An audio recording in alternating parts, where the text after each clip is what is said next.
안녕하세요, 여러분. 오늘은 대통령 당선 이후부터 새롭게 펼쳐질 우리나라 시니어 복지 정책에 대해 아주 자세하고 친근하게 이야기해 보려고 합니다. 우리나라가 빠른 속도로 초고령 사회에 접어들면서 어르신들을 위한 복지와 돌봄 문제가 사회적으로 굉장히 중요한 이슈가 되고 있죠. 앞으로 국가가 어떤 역할을 맡아 어르신들이 더욱 행복하고 안정된 노후를 보낼 수 있도록 어떤 정책들이 펼쳐질지 쉽게 풀어서 설명해 드리겠습니다. 그럼 바로 시작할게요. 먼저 우리나라 노인들이 현재 겪고 있는 돌봄 문제를 간단히 짚고 넘어가야 합니다. 과거에는 노인 돌봄이 대부분 가족 책임이었죠. 가족들이 정성을 다해 챙겼지만 고령화가 빠르게 진행되면서 그 부담이 점점 커졌고 이제는 감당하기 어려운 지경에 이르렀어요. 특히 간병비 문제는 심각한 수준인데요. 간병비 때문에 파산한다는 말이 나올 만큼 큰 경제적 부담으로 다가왔습니다. 실제로 돌봄 비용은 많은 가정에서 정신적 경제적 압박을 더하고 있고 이런 현실은 우리 사회가 꼭 풀어야 할 과제로 떠올랐죠. 이런 상황에서 새로 선보인 시니어 복지 정책은 크게 두 가지 방향에 초점을 맞추고 있습니다. 첫 번째는 돌봄 국가 책임제라고 불리는 국가 주도의 돌봄 체계 강화이고 두 번째는 어르신들의 생활 안정과 건강 보장을 위한 소득 및 의료 보장 강화입니다. 우선 돌봄 국가 책임제에 대해 이야기해 보겠습니다. 이 제도는 지금까지처럼 가족이나 개인이 돌봄을 전적으로 책임지는 것이 아니라 국가가 직접 돌봄 서비스를 제공하겠다는 것입니다. 특히 고령층이 집에서 생활하더라도 의료, 요양, 돌봄이 유기적으로 잘 연결되도록 통합 돌봄 시스템을 구축하는 것이 핵심입니다. 예를 들어 요양병원에 입원한 어르신들이 지불해야 하는 간병비 부담을 건강보험이 일부 보전해 주어 경제적 부담을 크게 줄이겠다는 거죠. 현재 간병비 부담이 너무 커서 가족들이 경제적 파산에 이를 정도라고 할 정도로 심각한데 이를 국가가 분담하고 지원하는 걸로 큰 변화가 예상됩니다. 또한 건강이 좋지 않거나 혼자 사는 독거노인을 위한 맞춤형 돌봄 서비스도 세밀하게 확대할 예정입니다. 특히 치매 환자 지원 강화를 통해 치매 안심 국가 책임제를 튼튼히 구축해 나갈 계획이에요. 이렇게 국민이 돌봄을 필요로 할 때 국가가 적극 나서 돌봄 부담을 나누다 보면 돌봄받는 분들뿐 아니라 돌봄을 담당하는 가족들의 부담도 크게 줄어들 것으로 기대됩니다. 다음으로 살펴봐야 할 것은 소득보장 정책입니다. 우리나라 어르신들에게 지급되는 기초연금 중 부부감액제도라는 규정이 있는데요. 부부가 동시에 연금을 받으면 감액돼 실질 지원액이 줄어드는 점이 아쉬움으로 지적되어 왔습니다. 앞으로 이 감액제도를 완화해 부부 모두가 충분한 기초연금을 받을 수 있게 바꾸는 방안을 단계적으로 도입할 계획입니다. 이는 어르신 가정의 경제적 안정성을 크게 높여줄 것으로 보입니다. 또한 국민연금과 관련된 중요한 변화도 준비하고 있어요. 현재 법정 정년은 60세로 되어 있지만 이를 단계적으로 65세까지 상향해 고령층이 더 오래 일할 수 있도록 지원하겠다는 것입니다. 100세 시대를 맞아 일을 오래 하면서 소득을 유지하는 것은 매우 중요한 문제죠. 정년이 올라도 연금 수급 시기와 연계의 생계 단절 걱정을 덜 수 있도록 정책적 보완이 이루어질 계획입니다. 따라서 현실적이고 지속 가능한 사회 안전망 구축이 가능해질 거예요. 주택연금 정책도 확대될 예정인데요.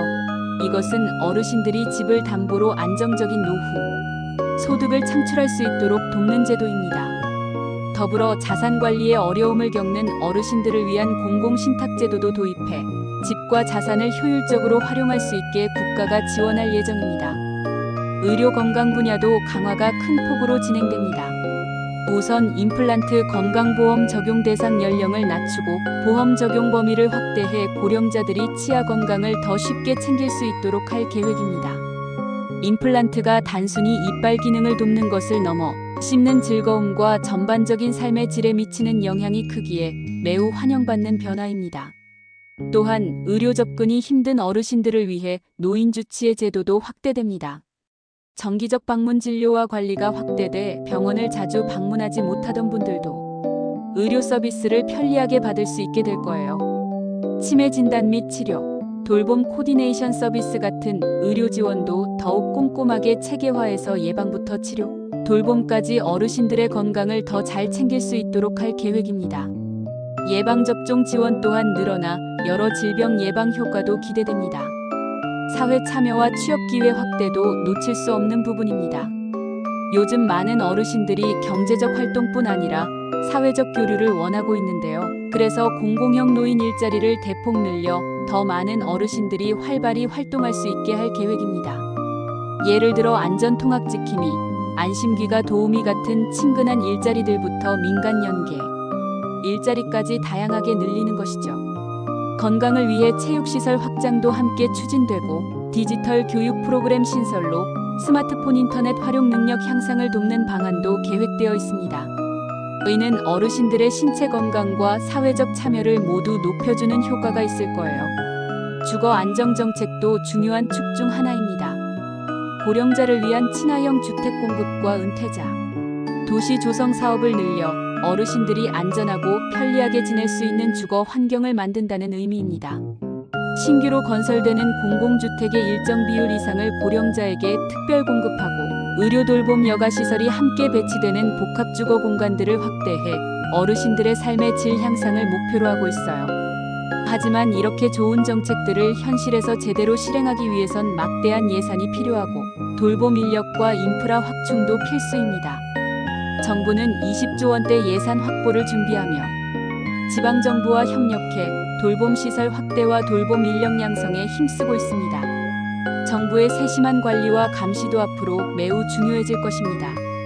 전체적으로 보면 우리나라는 앞으로 국가주도로 체계적인 노인 복지와 돌봄 정책을 추진하며 우리 어르신들의 삶의 질을 크게 높여갈 수 있을 거라는 기대가 큽니다.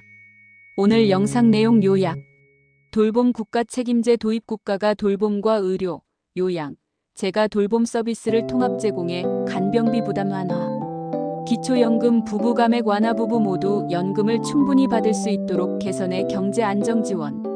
국민연금 정년 연장. 정년을 60세에서 65세로 단계적으로 올려 고령층 일자리와 소득 안정 도모. 주택연금 확대 및 공공신탁제도 도입. 집을 담보로 한 안정적 노후 소득 지원과 자산관리 지원. 의료 서비스 강화. 임플란트 보험 확대, 노인 주치의 확대, 치매 케어 및 예방접종 강화. 공공형 노인 일자리 확대. 안전하고 다양한 일자리로 노인 사회 참여 활성화. 체육 및 디지털 교육 확대. 어르신 맞춤형 체육시설과 디지털 교육으로 건강과 정보 활용 지원. 주거 안정 정책 강화. 고령자 친화형 주택 공급 확대 및 의료복지 복합주거 공간 조성. 여러분, 오늘도 시니어 복지 정책에 대해 긴 시간 함께 해주셔서 감사합니다. 앞으로 우리 시니어들이 더 행복하고 건강한 노후를 보내실 수 있도록 국가 차원에서 꼼꼼히 준비되고 있다는 점 꼭 기억해 주세요. 더 궁금한 점이나 의견 있으시면 댓글로 남겨주시고 구독과 좋아요도 잊지 마세요. 그럼 다음 영상에서 또 만나요. 감사합니다.